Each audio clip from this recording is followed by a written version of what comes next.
Justice league से कई बार हारने के बाद और एंटी लाइफ इक्वेशन ना मिलने के कारण डार्कसाइड ने एक ऐसी मशीन बनाई जो उसकी इच्छा पूरी करती थी। और इच्छा पूरी करने के लिए डार्कसाइड ने अपना हाथ कुर्बान किया और अपने बेटे को भी, जहाँ उसको अपनी इच्छा पूरी करने के लिए स्पेक्टर की ताकत चाहिए थी जो उसे मिली भी।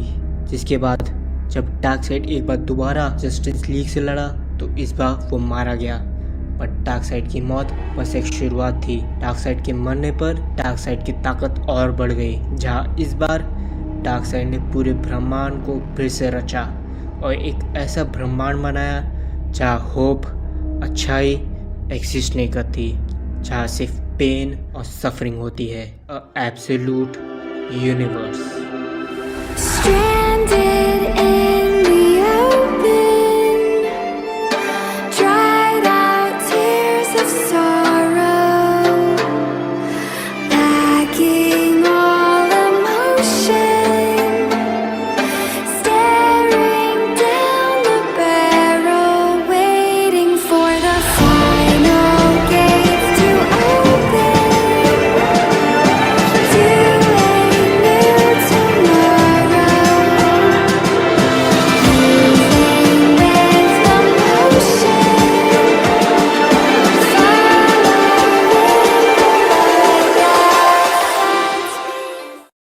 हमें गौतम जू दिखाया जाता है, जहाँ पर एक बच्चा बैट्स को देखने की कोशिश कर रहा होता है। तभी कोई उसे बुलाता है, ब्रूस, हमारे पास काफ़ी टाइम बच जाएगा बैट्स को देखने के लिए, चलो आओ।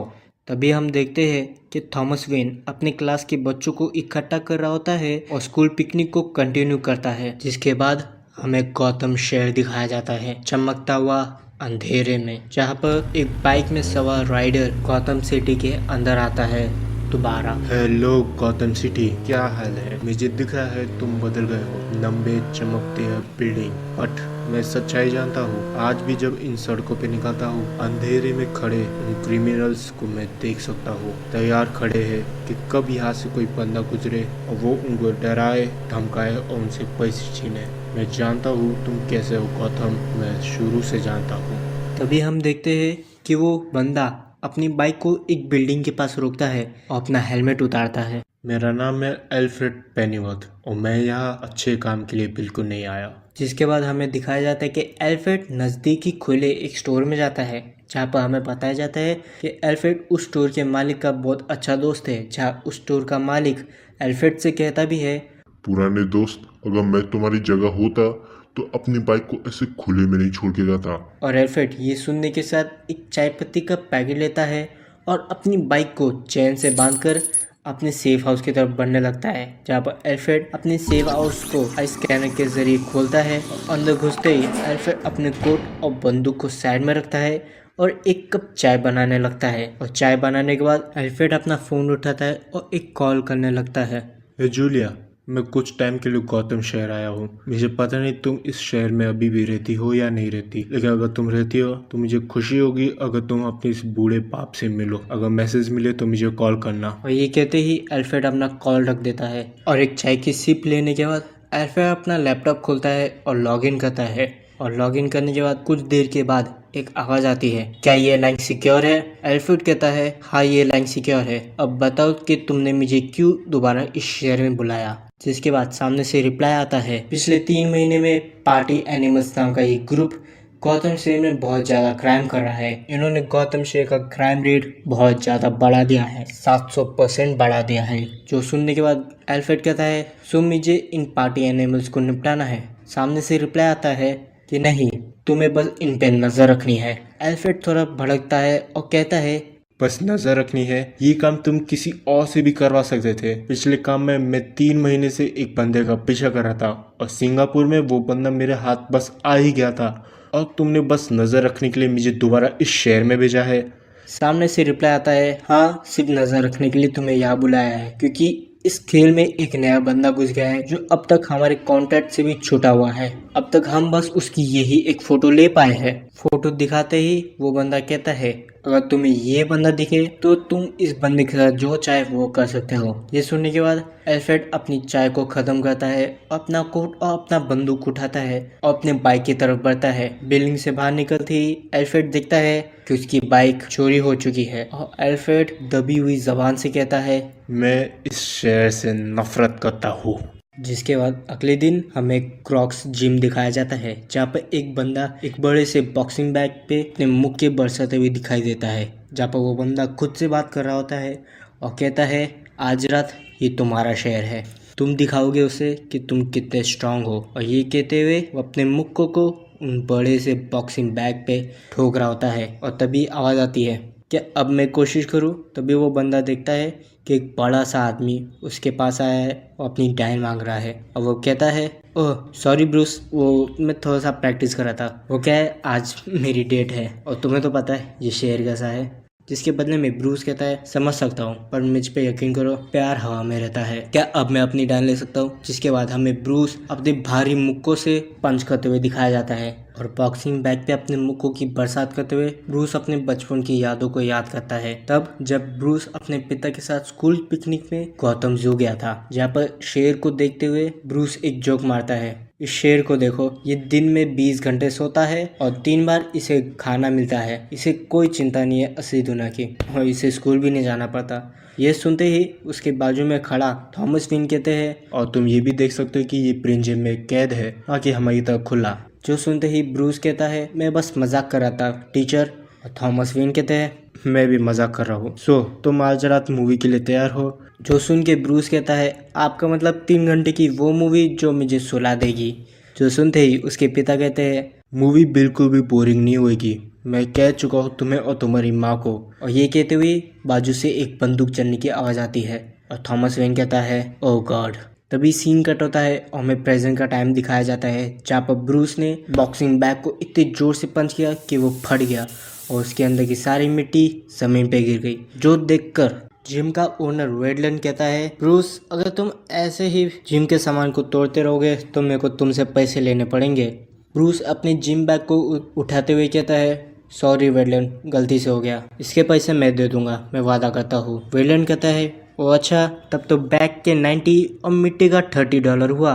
ब्रूस कहता है पर मिट्टी तो बॉक्सिंग बैग के साथ ही आती है उसके अंदर। वेडलैंड कहता है मिट्टी साफ करने के पैसे रे, मेरे पास टाइम नहीं रहता इतना, तुम जानते हो। वेडलैंड अपने क्रोकोडाइल को सहलाते हुए कहता है। ब्रूस कहता है हाँ समझ सकता हूँ, इतने एनिमल्स जो तुमने भर रखे हैं। जिसके बाद वेडलैंड कहता है अच्छा ठीक है इन सबको साइड रखो, क्या ये हफ्ते तुम पोकर खेलने आओगे? पूरा गैंग होगा उधर, मैं रहूंगा, एडी रहेगा, हार्वी रहेगा, ऑस रहेगा और मैंने सरीना को भी कॉल किया था, शायद वो भी आ जाए, तुम भी आ जाओ, बचपन का पूरा गैंग एक साथ हो जाएगा। ब्रूस अपना कोट पहनते हुए कहता है मेरे पास अगर टाइम रहेगा तो मैं आ जाऊंगा।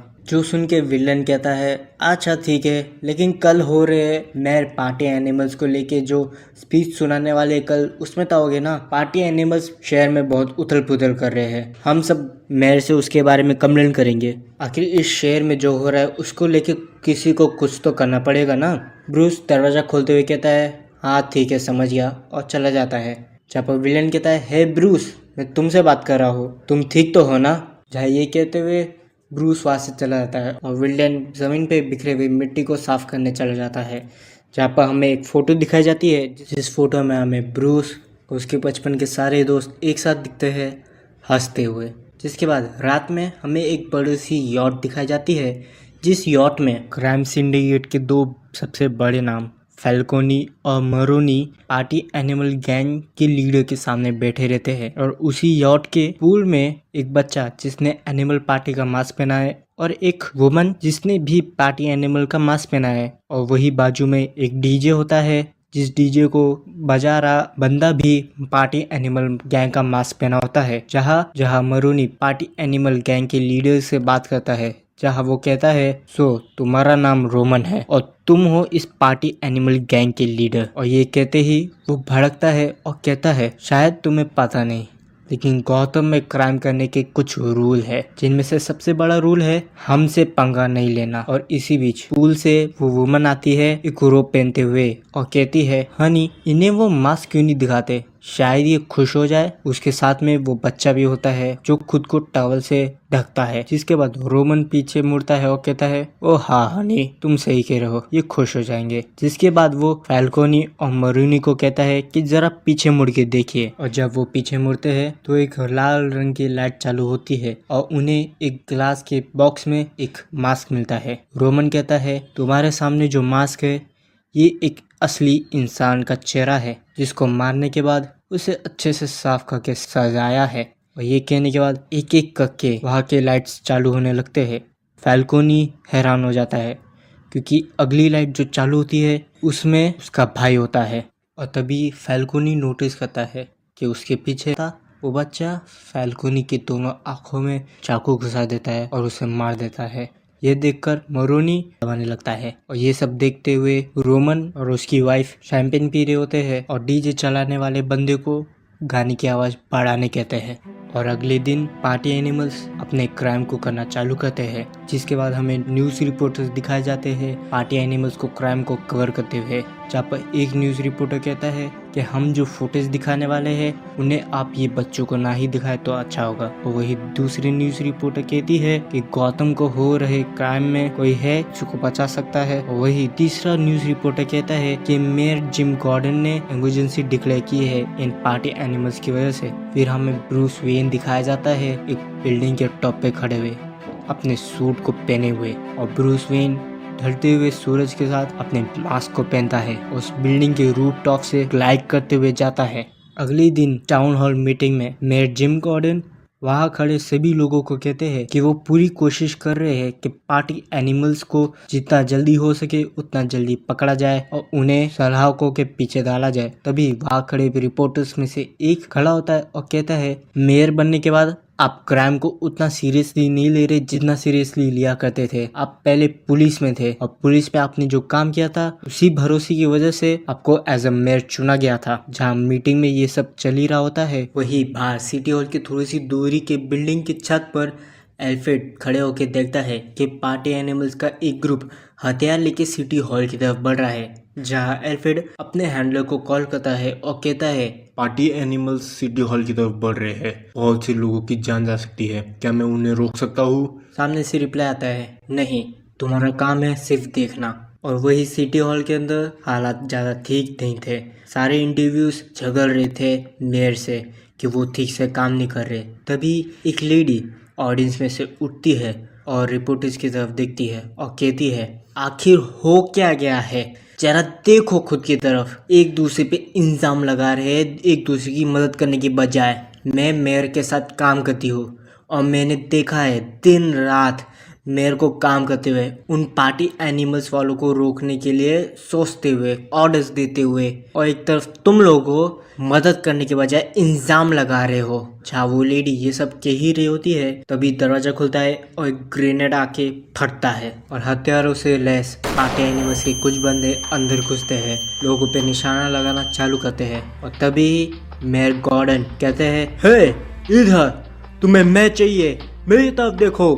जहाँ पर ये देखकर पार्टी एनिमल का एक बंदा मेयर गॉर्डन पे निशाना लगाता है और कहता है, बाय बाय जिमी, और बंदूक चलाता है। गॉर्डन उसे डॉच करता है लेकिन गोलियां उसे छू के निकल जाती है। तभी शूट करने वाला बंदा कुछ कह ही रहा होता है, तभी उसे कुछ चीज़ पकड़ती है और उसे वापस दरवाजे से बाहर खींचती है और उसके साथ बाकी दो बंदों को भी वही सेम चीज़ उठा के बाहर लेके जाती है और तुरंत दरवाजा जोर से बंद होता है। ऑफिसर बारबरा गॉर्डन जल्दी से दरवाजे की तरफ बढ़ती है, अपने बंदूक को तैयार करके हल्के से दरवाजा खोलती है और तभी ही उसे बाहर एक मास्क पहना हुआ शख्स दिखता है जो उससे कहता है, चाहे कुछ भी हो जाए, तुम्हें कितनी भी आवाज आए, ये दरवाजा मत खोलना। और बैटमैन ये कह के बाकी बंदों को वहाँ से बाहर लेके जाता है। और वही बाहर एल्फ्रेड छत पे खड़े होके सब कुछ देख रहा होता है कि बैटमैन कैसे सबको बाहर धकेल कर उनको मारना चालू करता है। जहाँ एल्फ्रेड देखता है कि बैटमैन सबसे पहले स्मोक ग्रेनेड इस्तेमाल करता है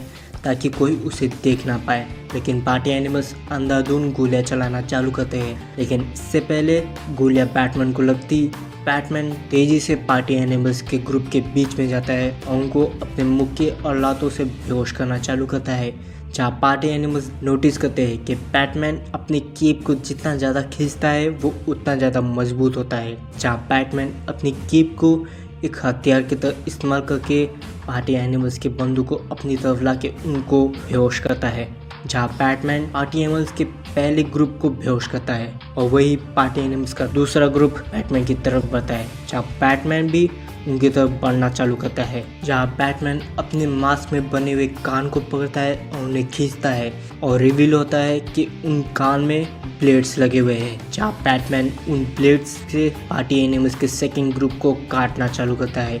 जहाँ एल्फ्रेड दूर से सब कुछ देख रहा होता है और कहता है अगर नौसिखिया ये सब देखेगा तो उसे यही लगेगा कि एक बंदा लोगों को जान से मार रहा है चाकू से, लेकिन एक स्किल्ड बंदा जब देखेगा तो वो एक तारीफ ही करेगा। एक बंदा ऐसी जगह वार कर रहा है जहाँ सिर्फ दर्द होता है ना कि मौत। लेकिन आखिर ये बंदा चाहता क्या है? जहाँ देखते ही देखते पार्टी एनिमल्स के आधे से ज़्यादा बंदे वही ढेर हो जाते हैं। जहाँ बचे हुए बंदों में से एक सबसे बड़ा बंदा आता है अपने हाथ में एक बड़ा सा मीट कटर नाइफ लेते हुए। जहाँ बैटमैन अपने पॉकेट से 2 बड़े से रॉड निकालता है और उन्हें जोड़ता है और फिर अपने चेस्ट में बने हुए बैट सिंबल को उस रॉड से कनेक्ट करता है और रिवील होता है एक बड़ा सा बैटल एक्स।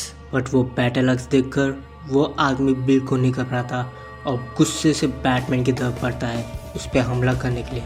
और बैटमैन हमले को डॉज कर सिर्फ एक बार एक्स को घुमाता है और उस आदमी का हाथ काट देता है।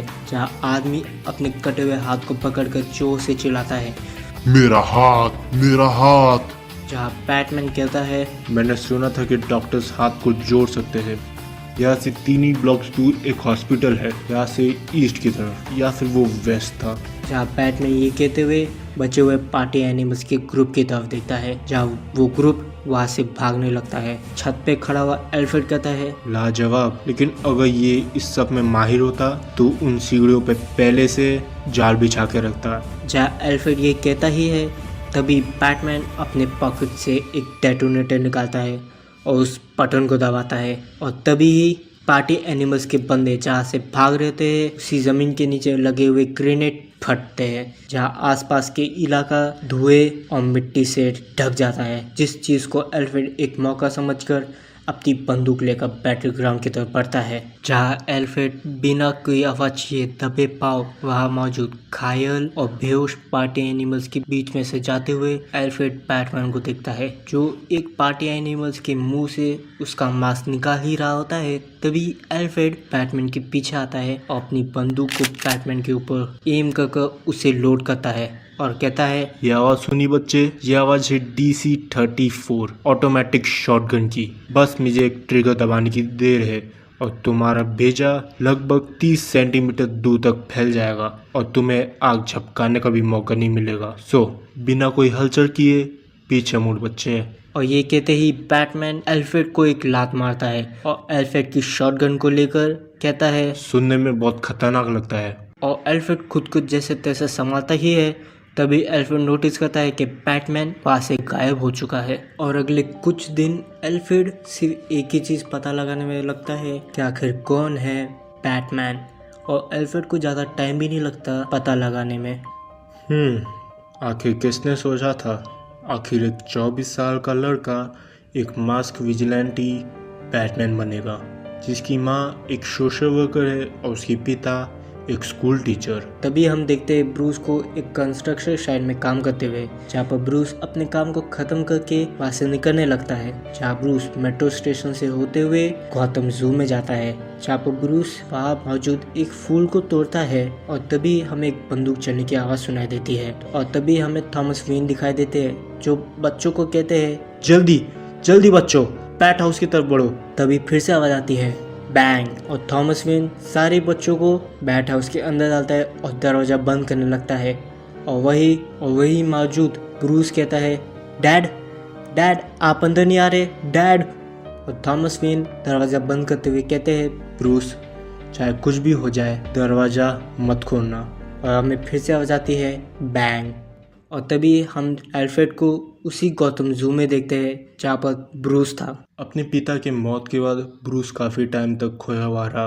लेकिन ब्रूस ने खुद को संभाला और कॉलेज ज्वाइन किया, जहाँ पर ब्रूस ने स्पोर्ट में इंटरेस्ट दिखाया। बट एक टूर्नामेंट के दौरान इंजरी होने की वजह से ब्रूस को स्पोर्ट छोड़ना पड़ा। बट वो इंजरी नकली थी ताकि ब्रूस खुद को एक स्पेशल चीज़ के लिए बचा के रखे, जिसके बाद ब्रूस ने कई सारी चीज़ों की पढ़ाई की, mechanics, chemistry, criminal psychology, military theory, social culture, history. मानो वो खुद को तैयार कर रहा है। जहाँ कई साल इन सब चीज़ों की पढ़ाई करने के बाद ब्रूस अपने घर आया गौतम। क्या गौतम में आते ही ब्रूस ने गौतम सिटी में काम ले लिया, एक कंस्ट्रक्शन वर्कर का। इसी बीच हमें दिखाया जाता है कि एल्फ्रेड ब्रूस का पीछा कर रहा है और एल्फ्रेड को एक ओपनिंग मिलती है जहाँ एल्फ्रेड अपने कोट से एक बंदूक निकालता है। लेकिन तभी एल्फ्रेड देखता है कि ब्रूस एक घर के आगे रुक गया है और उस घर के डोर के सामने एक लेडी बैठी है। जहाँ वो लेडी उठती है और कहती है, वाह क्या बात है,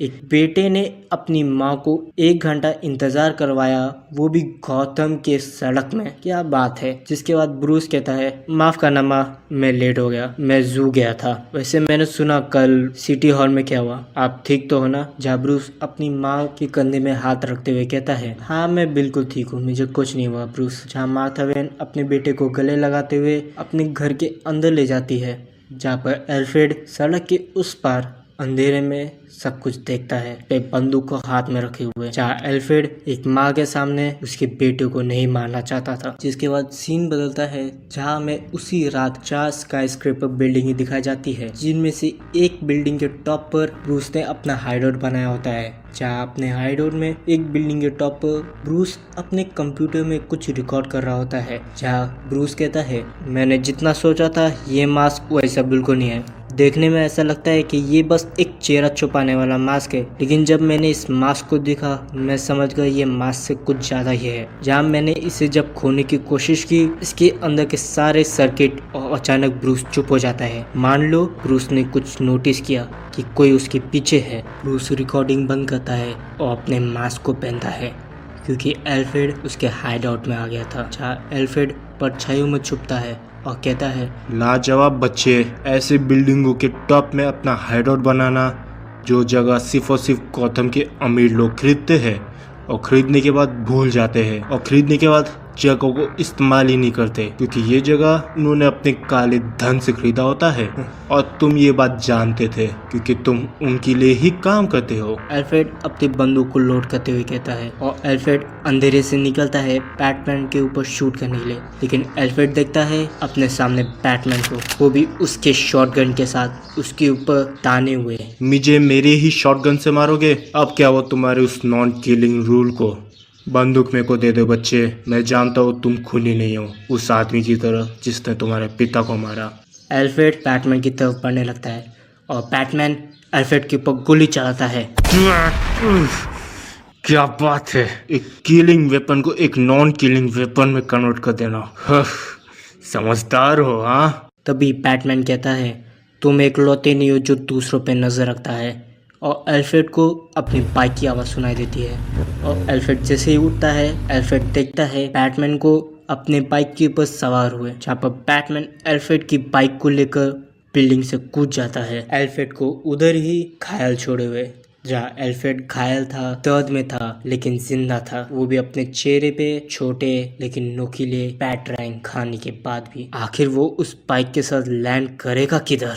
अगले दिन अपने फेस पर बैंडेजेस लगाने के बाद एल्फ्रेड अपने हैंडलर को अपडेट देता है। वो विजिलेंटी भले ही इस बार मेरे हाथ से निकल गया, पर अगली बार मैं उसे पकड़ लूंगा। सामने से रिप्लाई आता है, जरूर, लेकिन साथ ही में पार्टी एनिमल्स के ऊपर भी नजर रखे रहना। जिसके बाद 2 पल की खामोशी के बाद सामने से फिर से रिप्लाई आता है, बाय द वे, पिछले मिशन में तुम जिस बंदे का पीछा कर रहे थे, हमने उसे फिलीपीन में खो दिया, वो हमें चकमा देकर भाग गया। एल्फ्रेड कहता है, खो दिया? मैंने 5 साल उसका पीछा किया था। उसने एक बंदी के साथ पढ़ाई किया और पढ़ाई खत्म होने के बाद अपने ही बंदे को जान से मार डाला। जिसके बाद वो लीग ऑफ असैसिन के साथ ट्रेंड हुआ और उन्हीं असैसिनोस को जान से मार डाला। और तुम कहते हो तुमने उसे खो दिया? जिसके बाद हमें एक चॉपर दिखाया जाता है जो टेक ऑफ करने के लिए तैयार है।